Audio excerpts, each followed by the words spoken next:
Did something happen to you out there? Something you still can't explain? Send your story to us. It could become one of our next nightmares. I was a Navy rescue diver. After what I saw, I never stepped into the ocean again. Have you ever stopped to think about what exists just a few feet below the surface while you're swimming? Not what science catalogs, not what documentaries show you with soft music and blue lighting. What exists for real, like in the dark, at the bottom, where no one is coming to get you if things go south? Most people will never find out. I did. And look, I wasn't some jittery kid. I wasn't someone who imagined monsters. I spent 11 years as a rescue diver for the Brazilian Navy. I've been in murky water, freezing water, zero visibility water. I've crawled through sunken ships, aircraft wreckage, and riverbeds after floods. I was the person people called when they were afraid of what was down there. Until that mission in March 2009. After that night, I never set foot in the ocean again. And once you know what I saw, not in a movie, not in a book, but in an official report still filed away in a warehouse at the Rio de Janeiro naval base, you'll understand why. But first, I need to tell you how it all began. My name is Rodrigo. I joined the Navy at 19 because I was a strong swimmer, and I needed a way out. I grew up in Santos on the coast of São Paulo. The ocean was literally my backyard. I loved it. There was something calming about the moment the water closed over my head. The world above vanished. The noise, the people, the problems. Down there, it was just me. The rhythmic sound of my regulator and the teal silence that wrapped around everything. My mother used to say I was born with gills. After basic training, I was selected for the Combat Divers Group, the GRUMEC. They are the elite tier of the Brazilian Armed Forces. The selection process takes months and washes out over 80% of the candidates. I passed on my first try. In the years that followed, I did it all. Underwater recon, hull inspections on suspicious vessels, military hardware recovery, and rescue, always rescue. Drowning victims, boating accidents, wreckage. You learn to dissociate. It's psychological training as much as physical. You don't think about what you're touching. You think about the procedure. Breathing, orientation, depth, task. After years of doing that, I thought I'd seen it all, or so I thought. In March 2009, I was stationed at the Aratu base in Bahia when the phone rang at 3:20 a.m. A fishing boat had disappeared about 40 kilometers offshore in the São Tomé Bank region. 6 crew members. An emergency signal had been triggered, which meant someone was alive when the device was activated.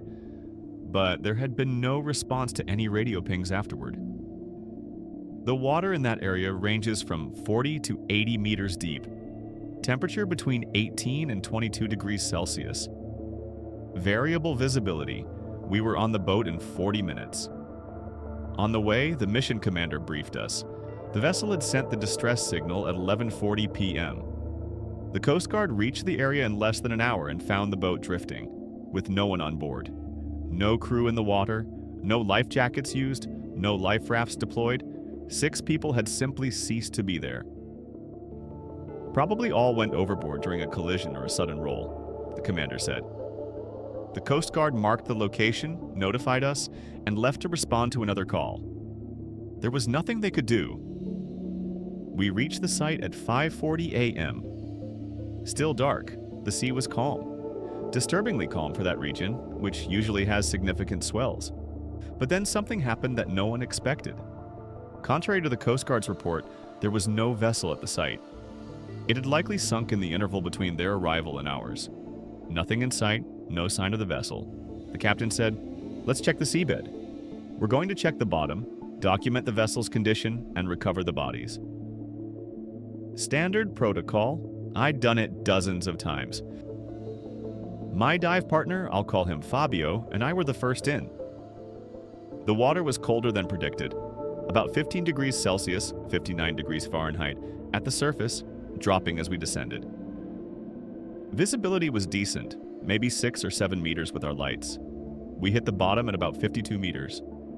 The boat was there, intact. No signs of collision, No visible structural damage to explain any violent incident. And it was completely empty. We swept the interior systematically, the cabins, the engine room, the hold. Everything was organized. Food in the pantry, documents on the console. The bunks in the crew quarters had signs of recent use. Unmade mattresses as if the men had just stood up. There were no signs of a struggle. No blood. Nothing to explain why 6 men would abandon a perfectly sound ship in calm seas in the middle of the night without launching a raft or wearing vests. Fabio looked at me through his mask. I saw the same thing in his eyes that I was feeling. This made no sense. But the worst was yet to come. I need to explain something about deep-sea body recovery.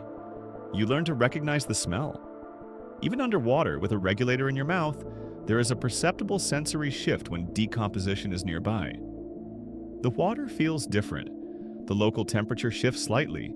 There are suspended particles that cloud the visibility in a very specific way. Veterans like Fabio and me recognize it instantly. As we circled the outer hull, the smell hit us. All 6 of them were there. They were positioned in a circle in the silt, not floating, not scattered by the current, not piled up the way bodies settle. In a circle, spaced almost perfectly apart, kneeling, leaning slightly forward, arms extended in front of their bodies, all pointing to the same spot, to the center of the circle, where there was absolutely nothing. I froze for a duration I can't track. My light hit them, and my brain simply refused to process it. In 11 years of missions, my training had always beaten my instinct. Always. Suddenly, one of them moved. He lowered his arms. His head turned slowly toward our lights. Today, logically, I have to believe it was a spasm. Gas release, post-mortem muscle contraction, or the water displacement Fabio and I caused. But my friend saw it too. This time, instinct won. I backed away, slamming my head against the hull. I didn't even feel it. Fabio moved in behind me and stood static. I saw his flashlight trembling. And Fabio was not the kind of man who trembled. He'd done 3 tours in Haiti after the 2010 earthquake. He'd recovered 18 bodies from a plane crash in the mountains. His light was shaking. We both stood there, staring at that circle, and then I realized what was bothering me beyond the positioning. The expressions. In rescue, you learn that drowning has a specific look. Relaxed facial muscles, mouth slightly agape, eyes closed or half-masked. It's almost serene, which is why it's so haunting. None of the 6 had that expression. Their mouths were shut tight. Their eyes were wide open. And on their faces, I can't describe it any other way, so I'll be literal. There was an expression I can only call concentration. As if they were looking at something in the center of that circle with every ounce of attention they had. As if they were seeing something I couldn't see. Then my light hit the sediment inside the circle. There were marks. In the seabed, in the fine mud of that region, there were grooves, organized, regular, radiating from the center outward like spokes on a wheel, ending exactly beneath each of the 6 bodies, as if something had dragged each of them into that position, or as if they had crawled there themselves, towards something in the center that had left before we arrived. I dropped my light. In 11 years, I had never dropped my gear. My hand just opened, and the light sank into the silt, kicking up a cloud of sand that swallowed everything. Fabio grabbed my shoulder and hauled me up. When we broke the surface and stripped our gear, Fabio couldn't speak for 2 minutes. Then he just said, "What was in the center, Rodrigo?" I never answered. To this day, I don't have an answer. But every time I close my eyes and go back to that bottom, and I always do, I think about the grooves in the sediment, their precision, the identical spacing between each body. That wasn't the current. That wasn't decomposition. That wasn't anything the physics of the ocean produces on its own. Something organized those men, and then it left before I got there. The forensic report took 6 weeks. Cause of death for all 6. Drowning. No signs of violence. No positive toxicology. No evidence of external trauma consistent with a fall or collision. 6 men had entered the water and drowned. There's a scientific explanation for that. Mass panic can cause irrational behavior in emergencies. There are documented cases of groups jumping into the water without vests due to disorientation under extreme stress. But the report didn't explain the position of the bodies. When I confronted the lead coroner, a man I had a good relationship with, he told me off the record, "Rodrigo, I've been doing this for 23 years. I've seen drowning victims in every imaginable condition. Bodies in currents, bodies in still water, cold water, advanced decomposition." He paused. Bodies don't stay like that. There is no hydrodynamic, physical, or biomechanical explanation for that arrangement. I put in the report what I could sign my name to. The rest, he shook his head. The rest, I don't know what to do with. Remember that detail about the smell? About how the water changes when death is near? Well, that detail is about to make sense.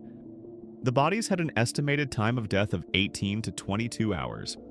The vessel had sent the distress signal at 11:40 p.m. the night before. Someone was still alive when the emergency device was activated, but the bodies had died before the distress signal was even sent. That contradiction stayed in my field report. I documented it. I questioned it. I was instructed to record it as a technical discrepancy in the time of death calculation, subject to forensic margin of error. I swallowed it. But then came the part I can't swallow. 3 months after the mission, while I was still processing all of this, a colleague who worked in base intelligence called me for coffee. He slid a folder across the table. Inside were copies of reports from similar occurrences. 5 cases, 5 fishing vessels, 5 groups of missing crew in the same region of the São Tomé Bank between 1987 and 2009. In every case, boats found intact, no crew, no signs of struggle. In 4 of the 5 cases where bodies were recovered, the position was described as atypical or unusual. One of the oldest reports from 1991 had a handwritten note in the margin. The handwriting of whoever had led that mission. I don't understand. I don't want to understand. Requesting transfer. My colleague pulled the folder back before I could take a photo. "Why are you showing me this?" I asked. He looked at me for a long moment. "Because you were going to keep pulling the thread. I thought you should know how big the knot is." I requested a transfer 2 months later. I got it. I spent the rest of my contract in an administrative role in Brasilia. In 2012, I retired from the Navy with all the commendations, all the medals, and the paperwork of an exemplary career. I never went back to the sea. Not out of spite, not as a philosophical choice. It's just that every time I stand at the water's edge, any water, not just the ocean, anything where I can't see the bottom, my breathing changes. My heart races. My vision begins to tunnel. The psychologist I saw years later explained it. It's a consolidated trauma response. My nervous system learned very efficiently that what lies beneath the surface can be something no training can prepare you for. He said there's a scientific explanation for everything I saw. Unusual bottom currents, decomposition gas behavior, errors in time of death estimates. I listened to all of it. And then I thought about the 5 reports, like the handwritten note from 1991. The coroner who told me off the record that there was no biomechanical explanation for that position. There's an explanation for it, maybe, but the explanation doesn't fit the facts. Today, I live in Curitiba, far from the coast, not by accident. The 6 fishermen from the São Tomé Bank were buried with ceremony. The families were given the official cause: accidental drowning. No third-party fault. No criminal investigation. No one besides my colleague and me, that I know of, connected it to the other 5 cases. My colleague died in 2017. Heart attack, 52 years old.